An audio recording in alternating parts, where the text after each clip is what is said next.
Today we have curly maple. This comes to us from Dan Pressley. Dan sent this all the way across the country from Georgia, and I appreciate it, Dan. Dan sent a box full of a whole bunch of different kinds of woods. This is one of the larger ones, and this is about 6 by 5.5 by about 4.5 inches thick. Now I have a problem with it. Maybe it's just my problem. I don't know. Maybe it's everyone's problem, but I'm going to solve it. If I use that as the top, or the bottom, either way, I cannot leave those at all. And of course, that's what I like to do. But I'm not going to be able to leave them no matter what I do. If this was the top, I might get a little corner of this right here. That's about it. I'd hollow all of that out and it'd just be gone. And if it was the bottom, of course, I'd have to flatten it off and it'd all be gone. And my problem mostly with it is it's just too thick for the size. It's too limiting on what I can do with it. Not that I'm going to do anything spectacular, but when it's so thick and kind of small, there's not much you can do. A barrel shape, there's just not much you can do with it. To solve that,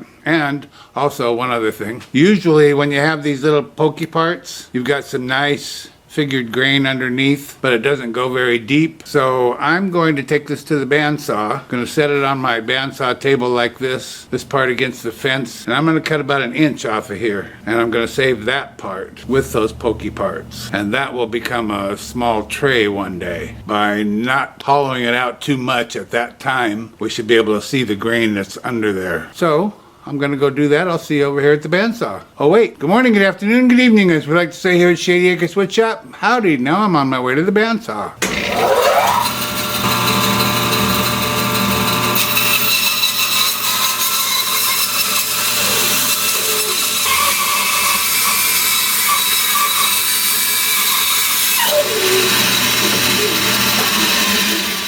Now this is the side that I've just cut. This will be the top. I've drilled a hole for my woodworm screw. But can you see the figure in here? That's coming from those little pokey parts. So they're in the bottom, and my idea in putting the worm screw hole on the top is that we'll turn down into those. On the inside we'll see that figure from those pokies. I don't know what you call those pokies, so I just call them pokies. And then this is what I've cut off of it. And you can see the figure here. So this will be a cool little tray one day, but not today.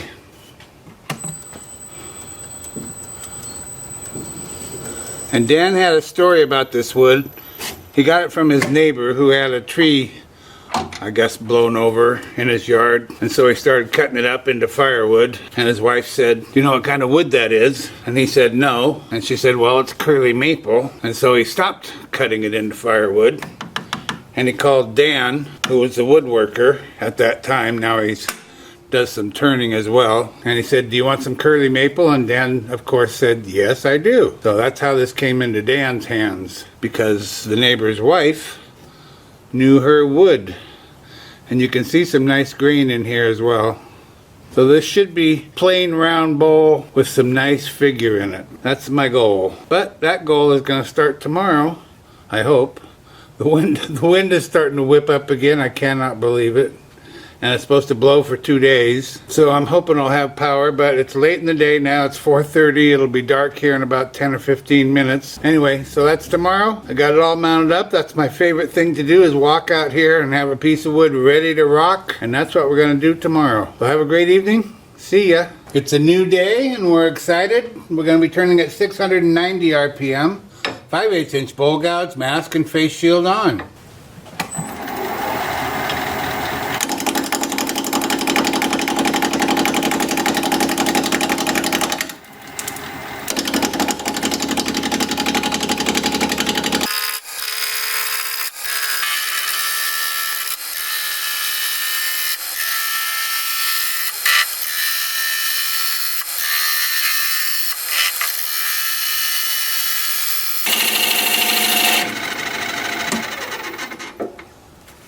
Alright, we got one little flat spot right here. Beautiful grain. I know you can't see it, but this is going to have chatoyance galore. Well, we'll go with that little flat spot for a minute. It'll be gone before we're done.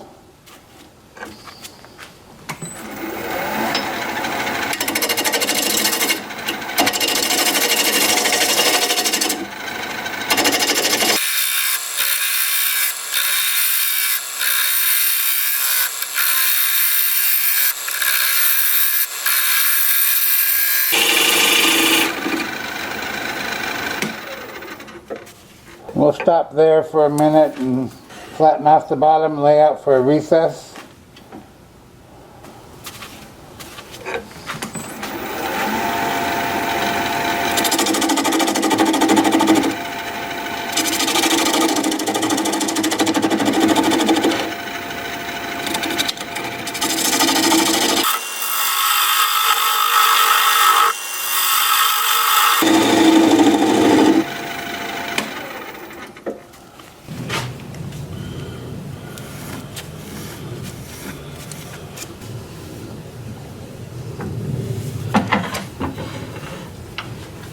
Then I'm going to switch to a 1/2 inch bowl gouge to make the recess.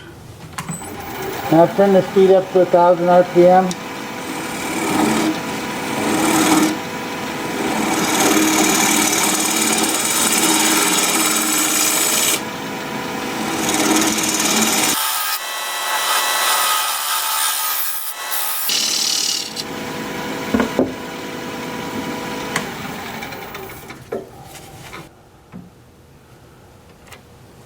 And I'm going to use my dovetail tool, put a dovetail on the side here.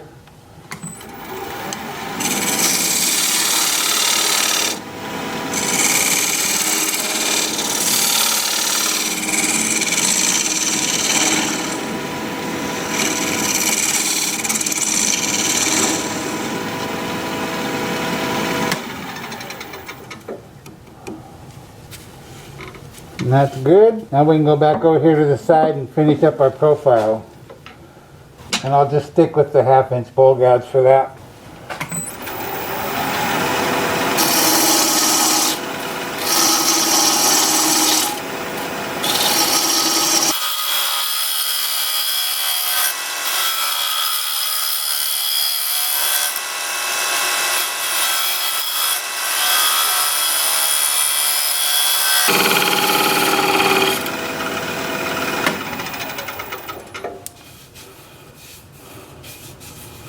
See that chatoyance in there?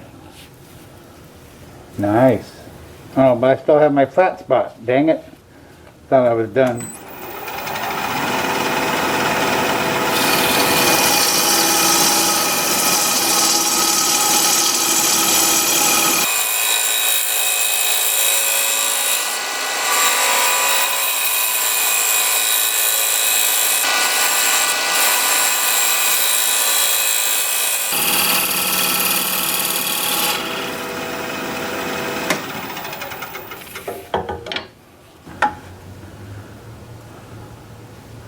Little shear scrape.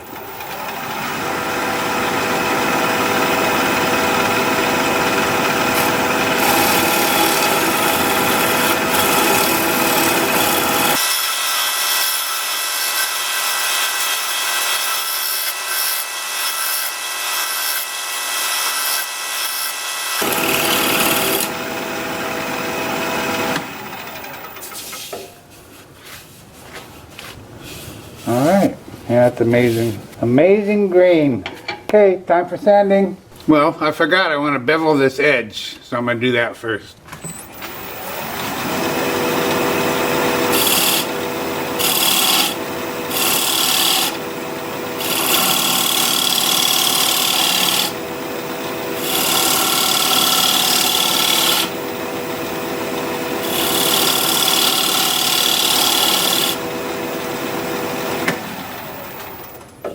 Just gives it a little something extra. Now it's time for sanding.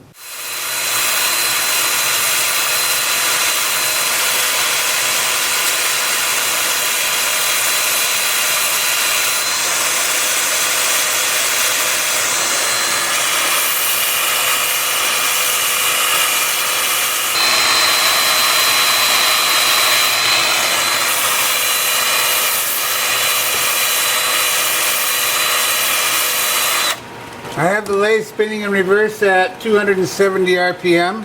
I'm starting at 150 grit and working up through 400. I'll bring you back in a little bit, and I think we're going to put a different kind of finish on this one. See you in a bit. This is Axe abrasive paste that I'm applying. This is not the way they recommend you use it. I believe I've used it this way before. I know Gary has. But this piece is so smooth, it doesn't really need a finish or anything, you know, a harder finish. This is what I'm using. I don't know if I'll use the polish. They also have a polish in this kit. I may or may not use that, I don't know. We'll see how it looks.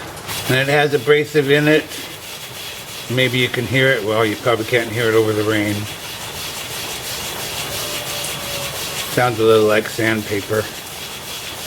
And you just rub it in real good like this. I can't use it very often with most of the pieces I do, with the voids and the bark inclusions and the bark and that sort of thing. But when I can use it, I like to, because it's just a real nice food safe finish. So you just rub it in real good like that, then turn your lathe on relatively low speed and just rub it in, rub it in. And you know you're done when you don't hear that sandpaper sound anymore. And I don't. I'll put it in the middle as well after I sign it. Well, actually, I probably won't use this. I'll use a different wax. Once I've done all that, I won't be able to spin it quickly. So you do that, and fold your paper towel over, turn the speed up. That's about 1,000 RPM. And just buff it real good like this. Turn your paper towel over, just keep buffing it until no more comes off on the paper towel, and then you know you're done. And it's very durable, and like I said, food safe, so can't hardly go wrong. Doesn't add any color. And there you go, look at that.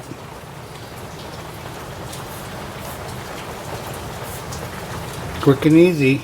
That's some amazing grain in there, huh?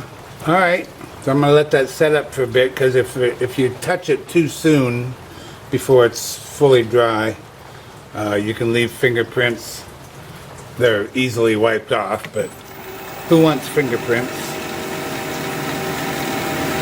So I'll just let that set a while, and I'll bring it back and we'll turn it around and start hollowing it out. I can't wait to see what's inside there. See you in a bit. I have the piece turned around with the chuck jaws expanded into the recess. I'm going to tell you a little secret here. I've been doing this a while, and there's a lot of folks that think I'm pretty good at it, including me, but this next cut is scary. It's just scary. I don't know what the mechanics of it are, why it's an issue, but I'm going to be here and I'm going to poke my gouge in there at 1200 RPM, and often, I don't know why, not every single time, but I'd say most of the time, the wood pushes the gouge this way. As soon as you make contact over here and you mess up your nice bevel or your nice straight edge, whatever you happen to have there. And the reason I'm mentioning this is because we have some newbies once in a while, some folks that are new to turning and they're feeling pretty good about themselves.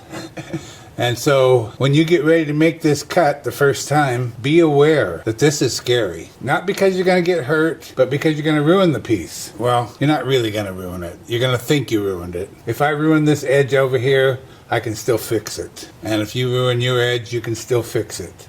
You're going to lose a little bit, you know, maybe an eighth of an inch or a quarter of an inch or whatever it is, but it's fixable. But that simply means you have to do it again after you fixed it. It's just a problem. So what you want to do is you want to make good contact with your gouge. You want to press down hard so that it can't move. You want to back it up with pressure that direction, and then just plunge it in there lightly. Maybe I shouldn't have said plunge. You just want to touch it lightly, but with determination to finish the cut. You don't want to go like this. You don't want to go touch, touch, touch. You just want to make one smooth movement. And all we're looking to do is have this sharp, pointy end right there, make that cut. And then we want to hold it there a second with pressure inward so that we can get in there deep enough. Once we're in there deep enough, then it can't go this way. Then you've got wood backing it up, and it won't go that way. and then you're golden. You're ready to go. Not a problem after that. It's just this very first time touching it that you have to be careful. So back it up, push that direction, push that way, firmly on the tool rest, good grip with your backhand, back here on the handle, and make that cut. And hold it there, slowly pressing it in until you've got enough of a bite that you can continue your cut without it bouncing back on you. Somebody tell me what the mechanics are, or actually I don't care what the mechanics are. Tell me how not to let it bounce over here. Or maybe I've just told you how. But telling you how and doing it, that's a whole different ballgame. I'm going to be turning at 1200 RPM, half-inch bowl guides, mask and face shield on.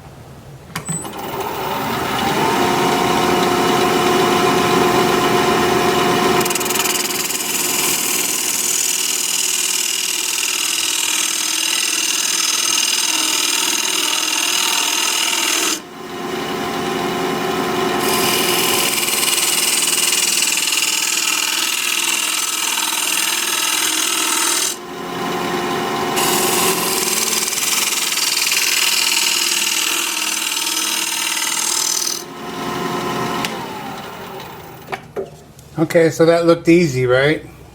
It wasn't. But now we're, unless I do something stupid, now we're past it. Now we can continue. Now we can breathe.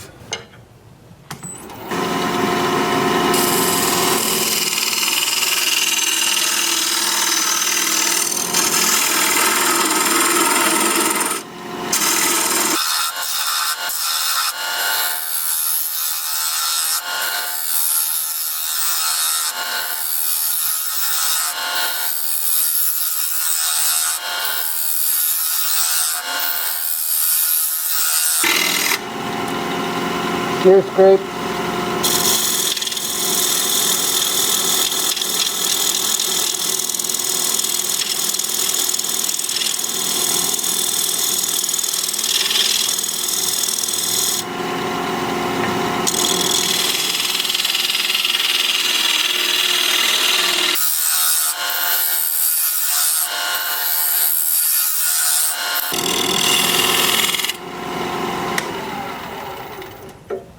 I just heard something go snap. I didn't see any cracks in here. I don't know what it was.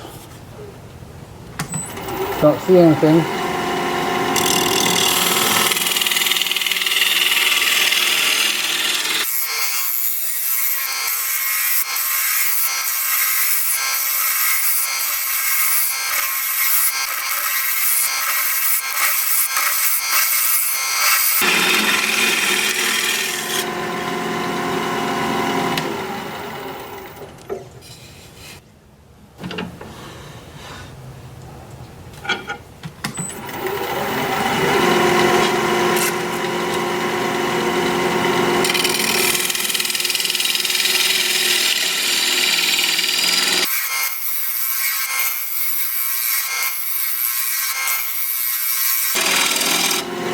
Gear scrape.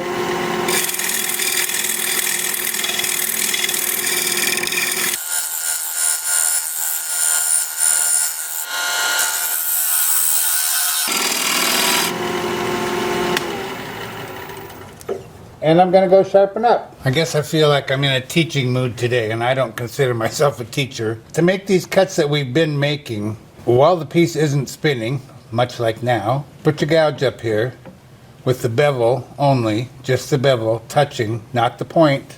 There's the point, there's the bevel, point, bevel, and go ahead and rub that as you're going in, and then when you get close to where you want to be, then the point comes in.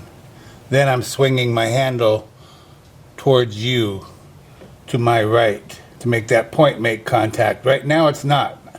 I know you can't see it, but there's like a 64th of an inch between the point and the wood. Now it's touching. Now the point is touching.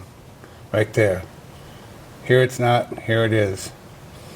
And that's where you want to be. So make this little practice while it's not spinning so that you know what to do when it is spinning. Does that make sense? The rest of you probably don't care. Let me get my mask and face shield on and we shall proceed. Bevel, point not touching, touching.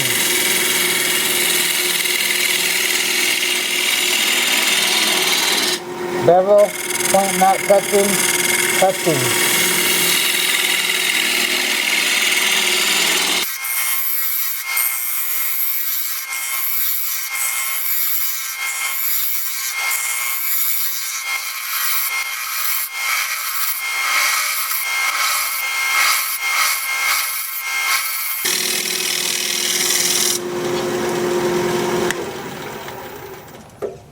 I did that because I want to measure how close we're getting here.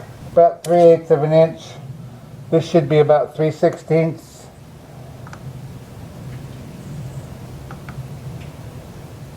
And that should be about 1/4 right there. And it is. Pretty grain.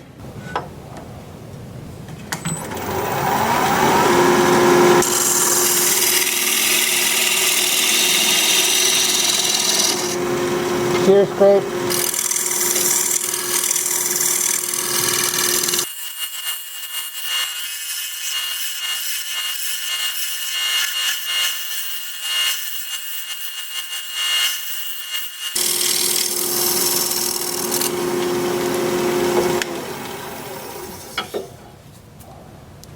I think I said 3/8 at the bottom, and I probably took away quite a little bit. Oh yeah, we're about 3/16 at the bottom. That's plenty close enough. So that's great. I'm gonna put a fresh burr on my scraper.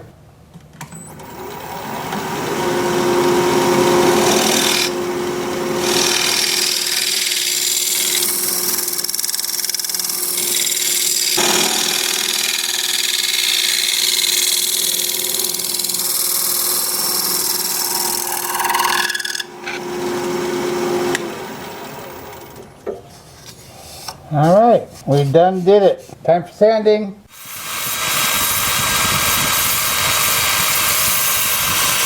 Oh no! Oh no! Oh no! Oh boy. Now what, Phil? Well, went right through the bottom, didn't I? Sanded through. Boy, didn't I measure that at 3/16? Well, that's 1/16 right there. Well, no, it's an 1/8. That's an 1/8 of an inch. That's at the outer edge of the recess. That's an 1/8 of an inch. But right here, it's not. Oh no! Oh man, I did not need that. I did not need that. What to do? I know there's several things I can do. I could put a plug in there. I could put it on a pedestal. Well, dang it. The problem is I'm pushed for time. I thought I had all my stuff taken care of, but I'm not quite done yet. I think I'm going to have to call this video done and make another one with however I determine to fix it. Okay, well, I'll tell you what. That's what I'm going to do. This is going to be next Thursday's video, and I'm probably just going to stop right here. Tell me in the comments what your thoughts are. Put a pedestal under it? Put a plug in the bottom of a different color, like walnut wood or something in the bottom? I guess that's all that comes to mind right now. Whatever I do has to be a contrasting color, because you can never match this wood. And if you could match the wood, you couldn't match the grain. So it needs to be contrasting. But anyway, put your ideas down in the comments and let me know what you think. Dang it. Sorry, folks. Let me talk about this finish I put on the outside for a second.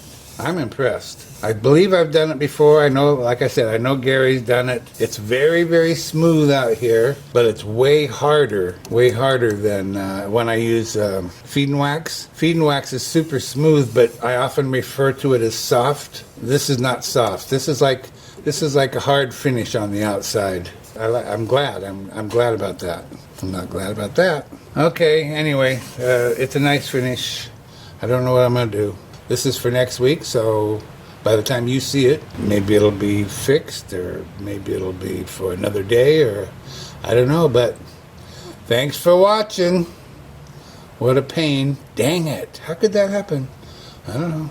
So for now, this is Phil, Shady Acres Wood Shop, signing off.